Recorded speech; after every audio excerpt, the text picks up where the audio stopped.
Hello everyone, welcome to my channel. আজকে আমরা vapour compression refrigeration cycle নিয়ে আলোচনা করব। তো এইটা কিভাবে কাজ করে, এটার ওয়ার্কিং প্রিন্সিপালগুলো খুব ভালো করে বুঝতে হবে। ওকে, ঠিক আছে। তো আমরা দেরি না করে প্রথমে স্টার্ট করি যে ভেপার কম্প্রেশন রেফ্রিজারেশন সাইকেলের মানে মেকানিজমটা বুঝতে গেলে আমাদের আগে যেটা জানতে হবে সেটা হচ্ছে যে এটার ওয়ার্কিং ফ্লুইডটা কী। ঠিক আছে, এটার ওয়ার্কিং ফ্লুইডটার নাম কি? Working fluid. কারণ আমরা ওয়ার্কিং ফ্লুইড আমরা এর আগে যে করছি না, ভেপার পাওয়ার সাইকেলগুলো যেগুলো পড়ছি, ওইখানে কিন্তু ওয়ার্কিং ফ্লুইড হিসাবে পানি ছিল, ওয়াটার। বাট এইখানে কিন্তু ওয়ার্কিং ফ্লুইড হিসাবে থাকবে হচ্ছে রেফ্রিজারেন্ট। রেফ্রিজারেন্ট, ওকে, রেফ্রিজারেন্ট। এখন এই যে রেফ্রিজারেন্ট, এটাকে আমি সাপোজ আর দিয়ে যদি প্রকাশ করি, ঠিক আছে, রেফ্রিজারেন্ট কী হতে পারে? যে ফ্রেয়ন, ঠিক আছে, ওয়ার্কিং ফ্লুইড হিসাবে ইউজ করা হয়। ওকে, এখন আসি যে বিষয়টা, সেটা হচ্ছে যে এই রেফ্রিজারেন্টকে আমরা কি করব, যে ইভাপোরেটর দেন কম্প্রেসরের মাধ্যমে আমরা মানে বিভিন্ন প্রসেসের মাধ্যমে আমরা কি করব, আমাদের যে রুমের যে টেম্পারেচারটা আছে ওটাকে আমরা কমায় ফেলাবো। ঠিক আছে, এসি যেরকম করে আর কি, যেভাবে কাজ করে সেইটাই আসলে ওইটা কি ফলো করে, এসিটা এই ভেপার কম্প্রেশন রেফ্রিজারেশন সাইকেলকে ফলো করে। ওকে, ঠিক আছে। এখন এটা কিভাবে কাজ করে এটা আমরা আগে বোঝার ট্রাই করি। ওকে, ভালো কথা। তো প্রথমে কি হবে, আমাদের একটা ইভাপোরেটর থাকবে। ঠিক আছে, একটা ইভাপোরেটর, ইভাপোরেটর, ঠিক আছে। এই ইভাপোরেটরের কয়েল থাকে। ঠিক আছে, ওই কয়েলের মধ্যে আমরা কি করব, আমাদের যে রেফ্রিজারেন্টটা আছে, ঠিক আছে, ওইটা থাকবে আর কি। এখন ইভাপোরেটরের কাজটা কি? ইভাপোরেটর কি করবে অ্যাকচুয়ালি? ইভাপোরেটরে আসলে আমাদের যে এনভায়রনমেন্ট বা আমরা সারাউন্ডিং যেটাই বলি না কেন, ঠিক আছে, ওইখান থেকে হিট গেইন করবে। ঠিক আছে, হিট গেইন করবে, বা আমি বলতে পারি হিট অ্যাড, এভাবে বলতে পারি আর কি। ঠিক আছে, ওকে। এখন এরপরে কি হবে, এটা তো হইলো ইভাপোরেটর থেকে। এরপরে যাবে আমাদের যে রেফ্রিজারেন্টটা, ঠিক আছে, ওইটা কিন্তু কি করলো, ওটা হচ্ছে হিট অ্যাবজর্ব করলো। ঠিক আছে, আমাদের যে রুমের থেকে আর কি। আর ওই যে রেফ্রিজারেন্টটা ছিল ওইটা হিট আপ হয়ে কী হবে, ওটা হচ্ছে আমাদের মনে করো যে লিকুইড ছিল, লিকুইড থেকে এরপরে হয়ে যাবে হচ্ছে ভেপার। ঠিক আছে, স্যাচুরেটেড ভেপার হয়ে যাবে। ঠিক আছে, বোঝা গেছে? হয়ে ও কোথায় যাবে, ও হচ্ছে আমাদের কম্প্রেসরে যাবে। ঠিক আছে, কোথায় যাবে? এই যে কম্প্রেসরে যাবে। ঠিক আছে, আচ্ছা, এটা আমি যদি কোন কালার দিয়ে লেখা যায়, আচ্ছা এই কালার দিয়ে লিখি, কম্প্রেসরে গেল, কম্প্রেসর। ঠিক আছে, ওকে। তাহলে এইখানে আমাদের যেই কি বলে, যে ফ্লুইড টাইপটা হচ্ছে স্যাচুরেটেড ভেপার। এটা একটু মনে রাখতে হবে, স্যাচুরেটেড ভেপার। ওকে, স্যাচুরেটেড ভেপার। ওকে, এরপরে প্রেশার টেম্পারেচারের কি হচ্ছে, ঠিক আছে, এটা আমরা লিখতেছি। আগে এই ফ্লুইড টাইপগুলো আগে শেষ করে নিই। আচ্ছা, তো ইভাপোরেটর থেকে গেল কোথায়, গেল কম্প্রেসরে। ভালো কথা। আমাদের যেই কি বলে রেফ্রিজারেন্টটা আছে, হিট গেইন করে স্যাচুরেটেড ভেপার হয়ে ও কম্প্রেসরে গেল। ঠিক আছে, এরপরে কম্প্রেসর থেকে কি হবে, কোথায় যাবে? কম্প্রেসর থেকে ও যাবে হচ্ছে কনডেন্সারে। ঠিক আছে, কোথায় যাবে? কনডেন্সারে যাবে। আচ্ছা, এখন কনডেন্সারে যেহেতু যাচ্ছে, তার মানেটা কি? তার মানে হচ্ছে যে ওর আগে যে কি বলে, এইখানে ফ্লুইড টাইপটা কি আছে, ভেপার হয়ে আছে, ঠিক কিনা? এখানেও কিন্তু ভেপার হিসাবেই আছে, এটা বুঝতে হবে। কারণ যেহেতু ও এবার কোথায় যাচ্ছে, কনডেন্সারে যাচ্ছে, তার মানে ও কী করবে, ও হচ্ছে হিট ছেড়ে দিবে পরিবেশে। ঠিক আছে, এনভায়রনমেন্টে ও হিট কী করবে, রিজেক্ট করে দিবে, হিট রিজেক্ট করবে। ঠিক আছে, তাহলে ও যেহেতু হিট রিজেক্ট করতেছে, ঠিক আছে, হিট যেহেতু রিজেক্ট করে দিচ্ছে, তাহলে এবার কি হবে, হিট রিজেক্ট করে দিলে ওর যেই কি বলে ফ্লুইড টাইপটা, ওটা কী হয়ে যাবে? অবভিয়াসলি লিকুইড হয়ে যাবে, ঠিক কিনা? ফ্লুইড টাইপটা কী হয়ে যাবে? লিকুইড হয়ে যাবে, লিকুইড, ঠিক কিনা? ওকে, আচ্ছা। এরপরে যেটা হবে সেটা হচ্ছে যে এইখানে তো লিকুইড হিসাবে আর কি, মানে কনডেন্সার কী করলো, হিট ছেড়ে দিল মানে এনভায়রনমেন্টে। ঠিক আছে, এরপরে কি হবে, এরপরে ও যাবে হচ্ছে এক্সপ্যানশন একটা ভালভ বা থ্রটল ভালভ এটাকে বলা হয়ে থাকে। ঠিক আছে, ও কোথায় যাবে? থ্রটল ভালভে। থ্রটল ভালভ বা এক্সপানশন ভালভ আমি বলতে পারি, আমি এক্সপানশন ভালভটাই বলি, ঠিক আছে। ইন জেনারেল আমি এক্সপানশন ভালভ বলতেছি, এক্সপ্যানশন ভালভ, ঠিক আছে। আর এক্সপ্যানশন ভালভ যেহেতু এখানে ইউজ হচ্ছে, ঠিক আছে, এক্সপ্যানশন ভালভ যেহেতু ইউজ হচ্ছে, তো এখানে কি হবে, প্রেশার কমে যাবে, ঠিক আছে কিনা, প্রেশার কমে যাবে। কিন্তু আমি আগেই বলছি যে আমরা কিন্তু অ্যাকচুয়ালি প্রেশার আর টেম্পারেচারের কী হবে সেটা একটু পরে দেখতেছি, ঠিক আছে। আগে আমরা এই ফ্লুইড টাইপগুলো শেষ করি নিই, এরপরে প্রেশার টেম্পারেচার ইন ডিটেলস বুঝবো, ওকে। দেন আমরা ফাইনালি সামারাইজ করে দিব আর কি, ওকে, ঠিক আছে। তো এইখানে তো লিকুইড হলো, কন্ডেন্সার কি করলো, এইখানে যেই ভেপারটা ছিল ওই ভেপারের টেম্পারেচার মানে অনেক হাই ছিল, ঠিক আছে, কী বলে ভেপারের টেম্পারেচার অনেক হাই ছিল। তো কী করলো, ও হচ্ছে কন্ডেন্সারে যখন আসলো, কন্ডেন্সারের মাধ্যমে হিট ছেড়ে দিল, ছেড়ে দিয়ে আমাদের হচ্ছে ও লিকুইড হয়ে গেল, লিকুইড হয়ে ও এক্সপানশন ভালভে গেল, ঠিক আছে। আর এইখানে কিন্তু টেম্পারেচার কমে গেছে, কারণ যেহেতু এখানে হিট ছেড়ে দিচ্ছে, তাহলে লিকুইডের টেম্পারেচার কিন্তু কমে গেছে, ঠিক আছে। আচ্ছা, তারপরে কী হবে, এক্সপ্যানশন ভালভে এসে ও কী হয়, এক্সপানশন ভালভ তার মানে এর আগে নিশ্চয়ই কী ছিল, প্রেশার বেশি ছিল, ঠিক কিনা। তো এক্সপানশন ভালভের কী হবে, প্রেশার কমে যাবে, ঠিক আছে। আচ্ছা, তো কী হবে, প্রেশার কমে গেলেও আর এখানে টেম্পারেচারও তো কম, তো এখানে আসলে ও কী হিসাবে থাকবে, লিকুইড হিসাবে থাকবে, ও কিন্তু লিকুইড হিসাবে থাকবে। আচ্ছা, এতটুকু বোঝা গেছে না, ফ্লুইড টাইপটা বোঝা গেছে কিনা, ঠিক আছে। এখন ফ্লুইড টাইপটা আরও ভালো করে বোঝা যাবে যদি এবার আমরা কোনটা করি, সেটা হচ্ছে আমাদের প্রেশার টেম্পারেচারের কী হবে। এইটা আমরা একটু পরে একসাথে আসলে করা যেত, বাট আমি একটু পরে আর কি বোঝাইতে যাচ্ছি। সেটা হচ্ছে যখন ইভাপোরেটর, এবার ভালো করে একটু বোঝার ট্রাই করি। এর আগে আমি যতটুকু বুঝাইলাম এটা আর কি জাস্ট প্রথম যে কি বলা যায় ফার্স্ট স্টেপটা আমি জাস্ট বোঝাইছি। এইবার যেটা বোঝাবো, এইটা বুঝলে এই যে স্যাচুরেটেড ভেপার কেন হচ্ছে, এইদিকে ভেপার এদিকে লিকুইড কেন হচ্ছে, এই পুরো জিনিসটা বোঝা যাবে। এবার ভালো করে কনসেন্ট্রেট করি। সেটা হচ্ছে এই যে ইভাপোরেটরটা আছে, ইভাপোরেটরের মধ্যে আসলে কি আছে, কয়েল আছে, ঠিক আছে। অ্যান্ড সেই কয়েলের ভিতরে আমাদের রেফ্রিজারেন্টটা আছে। এখন রেফ্রিজারেন্টের এখানে কি আছে, এখানে তাহলে এখানে হচ্ছে আমাদের যে রেফ্রিজারেন্টটা আর কি। আর আমি যদি বলি রেফ্রিজারেন্টটা আছে সাপোজ, তো রেফ্রিজারেন্টের টেম্পারেচার অনেক কম, নাহলে তো আর হিট এই দিক থেকে এইদিকে যাবে না, মানে এনভায়রনমেন্ট থেকে ওই ইভাপোরেটরের মধ্যে হিট আর যাবে না, ঠিক কিনা। তো আমাদের যে এই রেফ্রিজারেন্টের টেম্পারেচার এটা কিন্তু অনেক কম, ঠিক আছে, এটা জিরোরও নিচে। তো এনভায়রনমেন্ট থেকে ও হিট ক্যাচ করলো বা অ্যাবজর্ব করলো, এরপরে অ্যাবজর্ব করার পরে ও কী হলো, ও স্যাচুরেটেড ভেপার ফর্মে চলে গেল, কে, রেফ্রিজারেন্টটা। আর যখন স্যাচুরেটেড ভেপার ফর্মে চলে গেল, ঠিক আছে, ওর টেম্পারেচার এবং প্রেশারের কী হবে এটা তো আমাদের বুঝতে হবে, ঠিক কিনা, ঠিক, ওকে। যেহেতু কী বলে এনার্জি গেইন করছে, তাহলে এতটুকু তো শিওর যে ওর টেম্পারেচারটা হাই, তাহলে হাই টেম্পারেচার এখানে আছে, এখানে টেম্পারেচারটা কি, হাই টেম্পারেচার, এতটুকু তো আমরা বুঝতে পারতেছি। টেম্পারেচার, ঠিক আছে, ওর টেম্পারেচারটা হাই। আচ্ছা, এরপরে আমরা কোথায় পাঠাচ্ছি, কম্প্রেসরে পাঠাচ্ছি। কম্প্রেসর কী করে আমরা জানি, কম্প্রেসর হচ্ছে ফ্লুইডের প্রেশার বাড়ায়। তাহলে নিশ্চয়ই এর আগে প্রেশারের অবস্থা কি, প্রেশার হচ্ছে আমাদের লো প্রেশার হয়ে আছে, তার মানে এইখানে যে প্রেশারটা এটা আসলে লো প্রেশার। আমি এটা কি লিখবো তাহলে, প্রেশারটা লো হয়ে আছে, লো প্রেশার, এতটুকু তো বোঝাই যায়, কমন সেন্স, ঠিক আছে। তাহলে ইভাপোরেটর থেকে যখন কম্প্রেসরে যাবে তার আগে ফ্লুইড টাইপটা থাকবে স্যাচুরেটেড ভেপার, টেম্পারেচার থাকবে হাই টেম্পারেচার, আর প্রেশারটা থাকবে কি, লো প্রেশার, এতটুকু কমপ্লিট। আচ্ছা, এরপরেও কোথায় গেল, কম্প্রেসরের মধ্যে এন্টার করলো, ওকে। এখন কম্প্রেসরে কী হবে, ও তো ভেপার হয়েই আছে, বাট কম্প্রেসরে কিন্তু কী হয়ে গেল, যেহেতু কম্প্রেসর প্রেশার বাড়ায় দেয়, তাহলে আমাদের কি বলে, আগে ছিল লো প্রেশার, পরে হয়ে যাবে কি, হাই প্রেশার, এতটুকু তো বোঝাই যায়, সহজ বিষয়, হাই প্রেশার,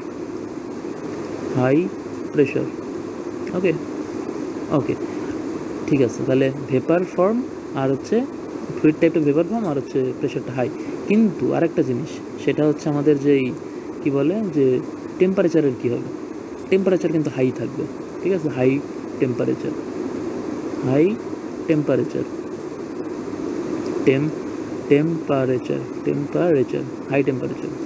ঠিক আছে। কারণ প্রেশার ইনক্রিজ করছে, ঠিক আছে, তাহলে অবভিয়াসলি টেম্পারেচারও কী থাকবে, ইনক্রিজ না হলেও অন্তত হাই থাকবে, ঠিক আছে। ওকে, তো কিছুটা ইনক্রিজ করে, তো টেম্পারেচার হাই থাকে আর কি। তাহলে কম্প্রেসরের ইয়াটা বোঝা গেছে। কিন্তু কম্প্রেসর এখানে কি করতেছে, প্রেশার বাড়াচ্ছে, তাহলে নিশ্চয়ই কম্প্রেসরে কি দিতে হবে, আমাদের কিছু পরিমাণ ওয়ার্ক দিতে হবে, ঠিক আছে। তাহলে আমাদের কিছু পরিমাণ ডাব্লিউ ইন কিন্তু দিতে হবে, নাহলে কিন্তু কম্প্রেসর কাজ করতে পারবে না, কিছু কাজ করতে হবে কম্প্রেসরের উপরে, তাহলে একমাত্র কম্প্রেসর কী করতে পারবে, এই যে স্যাচুরেটেড যে ভেপার যে ফ্লুইডটা আছে ওইটার লো প্রেশারকেও হাই প্রেশারে কনভার্ট করবে। ওকে ওকে, এবার আমাদের যেটা হবে সেটা হচ্ছে যে এর আগে আমি বললাম যে কন্ডেন্সার কি করবে, এবার ওই যে রেফ্রিজারেন্টটা আছে যেটা কম্প্রেসর প্রথম ইভাপোরেটরের মধ্যে এনার্জি গেইন করে বা হিট গেইন করে স্যাচুরেটেড ভেপার হয়ে কম্প্রেসরের মধ্যে আসলো, এরপরে প্রেশার বাড়িয়ে দিল, ঠিক আছে। এরপরে কী হলো, প্রেশার বাড়ানোর কারণে টেম্পারেচার তো হাই, তো এখন টেম্পারেচার তো কী করা লাগবে, ছেড়ে দেওয়া লাগবে না, তো এই এনভায়রনমেন্ট আমরা ছেড়ে দিব, এই জন্য আমরা কন্ডেন্সার ইউজ করলাম। এবং এই যে কন্ডেন্সার কী করলো, ওই টেম্পারেচারটা এনভায়রনমেন্টে ছেড়ে দিল, ঠিক আছে। এনভায়রনমেন্টে ছেড়ে দেওয়ার পরে কী হবে, ওর টেম্পারেচার কী হবে, তাহলে ড্রপ করবে না, তো টেম্পারেচার ড্রপ করলে কী হবে, স্যাচুরেটেড যে ভেপারটা ছিল ও কী হয়ে গেল, স্যাচুরেটেড লিকুইড, বা আমরা বলতে পারি যে লিকুইড হয়ে গেল এক কথায়, ঠিক আছে। তাহলে এরপরে হচ্ছে আমাদের যে টেম্পারেচারটা যেটা ছিল ওই টেম্পারেচার কী হয়ে গেল, কি বলে, মানে কমে গেল। তার মানে এখানে যে টেম্পারেচার এটা কী হবে, লো টেম্পারেচার, লো টেম্পারেচার। আর আমাদের যেই প্রেশারটা ছিল সেই প্রেশারটাও কী হবে, প্রেশারটা যেহেতু এখানে হাই প্রেশার ছিল, ঠিক আছে, এখানে প্রেশার কিন্তু হাই হয়ে থাকবে, হাই প্রেশার, ওকে, হাই প্রেশার। আচ্ছা, এরপরে আমাদের কি করতে হবে, এখন দেখো আমাদের লিকুইড ফর্মে আছে, টেম্পারেচারও কম, ঠিক আছে, বাট প্রেশার কিন্তু হাই হয়ে আছে, এখন এটাকে কিন্তু কমাইতে হবে, কারণ হাই প্রেশার মানেই সমস্যা, প্রবলেম সৃষ্টি করতে পারে। আমরা এই জন্য কী করবো, এবং আমাদের কিন্তু এই থার্মোডাইনামিক এই সাইকেলটাকে কিন্তু কমপ্লিটও করতে হবে, এই জন্য আমরা একটা এক্সপানশন ভালভ ইউজ করবো। ওকে, এই এক্সপানশন ভালভ যখন ইউজ করবো তখন কী হবে, ওই যে জুল থমসন ইফেক্ট বা জেটি ইফেক্ট পড়ছি না, ওই রকম বিষয়টা হবে যে আমাদের যেই প্রেশারটা হাই ছিল না, এবার প্রেশারটা কী হয়ে যাবে, লো হয়ে যাবে। দ্যাট মিন্স আমাদের ফ্লুইড টাইপটা লিকুইডই থাকবে, বাট প্রেশার যেটা সেটা কী হয়ে যাবে, লো প্রেশার হয়ে যাবে, কারণ আমরা কি করতেছি, এক্সপানশন ভালভ ইউজ করতেছি। আর এক্সপানশন ভালভ কী করে, প্রেশারকে মানে ড্রপ করে দেয়, এবং প্রেশার কমার কারণে আমাদের টেম্পারেচার তো আগে থেকে লো ছিল, এবার আরও টেম্পারেচার ডাউন মানে করবে, ডিক্রিজ হয়ে যাবে। তাহলে এখানেও কি টেম্পারেচার লোই থাকবে, ঠিক আছে। আগে যদি লো থাকে এখন আরও লো হবে আর কি, লো টেম্পারেচার, ওকে, লো টেম্পারেচার, ঠিক আছে। আর ফ্লুইড টাইপ তো লিকুইড। এরপরে আবার কী করবো, এই রেফ্রিজারেন্টটা এবার ইভাপোরেটরের মধ্যে এন্টার করবে, ইভাপোরেটরের মধ্যে এন্টার করে আবার ওই সাপোজ রুমের ভিতর থেকে হয়তো হিট কী বললে অ্যাবজর্ব করে, ঠিক আছে, আবার ও হচ্ছে এই যে কী বলে স্যাচুরেটেড ভেপার হবে, এবং যেহেতু ইভাপোরেটর তা, ঠিক আছে, তো হিট যেহেতু আবার গেইন করতেছে, তাহলে ওর লো টেম্পারেচারটা এবার হাই টেম্পারেচার হয়ে যাবে। আর প্রেশার তো আর ইনক্রিজ বা ডিক্রিজ করেনি, প্রেশার যা ছিল তাই ছিল, যা আছে তাই ছিল আর কি, থাকবে আর কি। তো প্রেশার আর চেঞ্জ হবে না, লো প্রেশারই থাকবে। এরপরে আবার কী হবে, এবার ইভাপোরেটর থেকে যাবে কম্প্রেসরে কিছু কাজ যদি আমরা করাই, তাহলে কম্প্রেসর কী করবে, স্যাচুরেটেড ভেপারকে ভেপার ফর্মেই রাখবে, বাট টেম্পারেচার যে হাই ছিল ওটা হাই থাকবে, বাট এই যে লো প্রেশারটা এবার হাই প্রেশারে কনভার্ট হবে। ওকে, এবং তারপরে আমরা কন্ডেন্সারে পাঠিয়ে দেবো, কন্ডেন্সারে কী করবে, ওই যে যেহেতু এখানে হাই টেম্পারেচার ছিল, এই যে হাই টেম্পারেচারকে এবার কী করবে, ও মানে লো টেম্পারেচার করবে। কীভাবে করবে, এনভায়রনমেন্টে হিট ছেড়ে দিয়ে। ওকে, এবং এখানে তো প্রেশার হাই ছিল এর আগে, কন্ডেন্সারে আসার আগে নিচেও হাই প্রেশারই থাকবে, ঠিক আছে, কিন্তু ফ্লুইড টাইপ আগে ভেপার ছিল, এবার ফ্লুইড টাইপ লিকুইড হয়ে যাবে। এরপরে কন্ডেন্সারে দেওয়ার পরে আমরা কোথায় কী দিব, ইউজ করবো একটা এক্সপানশন ভালভ। আমাদের যে রেফ্রিজারেন্টটা আছে ওই রেফ্রিজারেন্টটা এবার যাবে এক্সপানশন ভালভের মধ্যে। এর ফলে কী হবে, আমাদের যেই কী বলে ইয়াটা ছিল, ফ্লুইড টাইপটা ছিল আগে লিকুইড, এবার তো লিকুইডই থাকবে, বাট লো টেম্পারেচারই থাকবে, আগেও লো টেম্পারেচার ছিল, বাট এবার প্রেশারটা এবার ড্রপ করবে জেটি ইফেক্টের কারণে, জুল থমসন ইফেক্টের কারণে আর কি। তো প্রেশারটা লো হয়ে গেল, এরপরে আমরা আবার কি ইভাপোরেটরের মধ্যে দিব, আবার এই যে হিট গেইন করে আবার এই পুরো সাইকেলটা আবার কন্টিনিউ হবে। ওকে, তো এইভাবে হচ্ছে একটা রুম, এই যে হিটটা এই যে অ্যাবজর্ব করতেছে না, এটা সাপোজ একটা রুমের ভিতর থেকে অ্যাবজর্ব করতেছে, তাহলে আমাদের কি, ওই যে আমরা এসি ইউজ করি না, তো এসি আমাদের এইভাবে হচ্ছে আমাদের টেম্পারেচার মানে রুমের টেম্পারেচার রাখে, ঠান্ডা রাখে বা কম রাখে। ওকে, আচ্ছা, এখন যে বিষয়টা সেটা হচ্ছে যে আমাদের বুঝতে হবে, সেটা হচ্ছে আমাদের যে আমরা টিএস সাইকেল দেখছি না, মানে থার্মোডাইনামিক্স যে সাইকেলগুলো ছিল, টেম্পারেচার ভার্সেস এনট্রপির যেই ডায়াগ্রামটা টিএস, আমরা ডায়াগ্রামটা যেটা বলি, এটা কেমন হবে দেখতে, এটা তো আমাদের একটু বোঝা দরকার, ঠিক আছে। তো এটা কেমন হবে দেখতে, তো আমরা আগে এটা একটু দেখি। তো এই যে এটা হচ্ছে টিএস একটা সাইকেল, এটা হচ্ছে আমাদের সেই যে ভেপার ডোম। ওকে, আচ্ছা এবার আমরা যেটা এবার একটু বোঝার ট্রাই করি ভালো করে, যে প্রথমে এবার আমরা দেই 1 2 3 4 পয়েন্ট আগে দিই। সাপোজ এভাপোরেটরের আগে এটা হচ্ছে আমাদের 0.1, এরপরে কম্প্রেসরের থেকে বের হয়ে যেটা হলো সেটা হচ্ছে 0.2, কন্ডেন্সার থেকে যেটা গেল এটা হচ্ছে 0.3, এবং এই যে এক্সপানশন ভালভের পরে হচ্ছে 0.4। ওকে, আচ্ছা এইবার আসি, সেটা হচ্ছে প্রথমে সাপোজ আমি এইখান থেকে ইভাপোরেটর এইখান থেকে স্টার্ট করতেছি। তো যেহেতু ইভাপোরেটরের পরে ফ্লুইড টাইপটা স্যাচুরেটেড ভেপার, তাহলে এই যে আমরা স্যাচুরেটেড ভেপার আগে চুজ করলাম, এই যে স্যাচুরেটেড ভেপার। এরপর কী হলো, কম্প্রেসরে আমাদের টেম্পারেচার কি হাই হবে এবং প্রেশারও হাই হবে, তাহলে এই যে এবং এই যে আমাদের টেম্পারেচার হাই হলো, ঠিক আছে। তাহলে 1 থেকে এই যে 2 গেল, এইটা সাপোজ 0.2, এইটা আসলে একটা আমাদের হচ্ছে অ্যাডিয়াবেটিক প্রসেস আর কি, ঠিক আছে। এটা হচ্ছে আমাদের একটা অ্যাডিয়াবেটিক প্রসেস, অ্যাডিয়াবেটিক না, এটাকে অ্যাকচুয়ালি বলা উচিত হচ্ছে আমাদের আসলে আইসেন্ট্রপিক একটা প্রসেস আর কি। ওকে, আচ্ছা, তো 1 থেকে 2 গেল। ওকে, এরপরে কী হবে, 1 থেকে 2 গেল, আমি এটা দিলাম ডিরেকশন এইভাবে দিলাম। আচ্ছা, তাহলে 1 থেকে 2 গেল কম্প্রেসর, এবার কম্প্রেসর থেকে কোথায় গেছে, কন্ডেন্সারে গেছে। কন্ডেন্সারে কী হয়েছে, আমাদের টেম্পারেচার কিন্তু ড্রপ করছে, লো টেম্পারেচার হয়ে গেছে, বাট প্রেশার কিন্তু হাই আছে। সো এই যে হিট রিজেক্ট করলো, এটা হচ্ছে হিট রিজেক্ট, এখানে হিট রিজেক্ট করছে, আর এই জায়গাতে হিট অ্যাড হয়েছে, ঠিক আছে, হিট অ্যাড। ওকে, তো এবার 2 থেকে এবার যখন যে 3-এ যেহেতু আসবে, তাহলে টেম্পারেচার কী হবে, এই যে ড্রপ করলো, ঠিক আছে, এই যে এইভাবে টেম্পারেচার ড্রপ করলো। আচ্ছা, আমি আর একটু ভালো করে এটাকে আঁকানোর ট্রাই করি, ওয়েট, এই যে টেম্পারেচার ড্রপ করলো, ঠিক আছে, এবার 3-এ আসলো, টেম্পারেচার ড্রপ হয়ে, ঠিক আছে। আচ্ছা, এরপরে 3 থেকে 4-এ কী হচ্ছে, এক্সপানশন একটা ভালভ আছে 3 থেকে 4-এর মধ্যে, তাহলে কী হবে, এবার এন্ট্রপির কী হবে সেটা আমাদের বুঝতে হবে, ঠিক আছে। মানে টেম্পারেচার ভার্সেস এন্ট্রপিতে কী হবে। আমরা একটা জিনিস জানি কি না, আমাদের যে ইকুয়েশন আছে, যে এই ইকুয়েশনটাকে আমরা কি জানি, যে TDS equal to DH minus VDP, এই ইকুয়েশনটা তো আমরা জানি, ঠিক আছে। যেহেতু এই যে কন্ডেন্সার থেকে বের হয়ে যখন এক্সপানশন ভালভের মধ্যে, মানে এক্সপানশন ভালভ হয়ে 4-এ যাচ্ছে, 4 পয়েন্টে যাচ্ছে, তখন কি হচ্ছে অ্যাকচুয়ালি, তখন যদি আমরা একটু খেয়াল করি, আমাদের প্রেশার তো ড্রপ করতেছে না, প্রেশার ড্রপ করতেছে, আমাদের যে ভলিউম বা ভিটাও কি, ভিটা কিন্তু আমাদের পজিটিভই থাকতেছে, ঠিক আছে, ভিটা কিন্তু আমাদের পজিটিভ। সো স্পেসিফিক ভলিউম আর কি। তো এই দুইটা মিলে কি হচ্ছে, নেগেটিভ, আর তার আগে আবার একটা কি আছে, নেগেটিভ আছে। তো এটাও কি হচ্ছে, পুরোটা কি অ্যাকচুয়ালি পজিটিভ হচ্ছে, আর ডিএইচ তো এনথালপি এর পরিবর্তন, সেটা তো পজিটিভই থাকতেছে। সো ইন জেনারেল আমাদের যে এসটা বা এন্ট্রপিটা, এটা কি থাকবে, পজিটিভই থাকবে, ঠিক কিনা, এটা পজিটিভই থাকবে, প্লাসই থাকবে। তাহলে আমাদের এন্ট্রপি কী হবে, ইনক্রিজ করবে।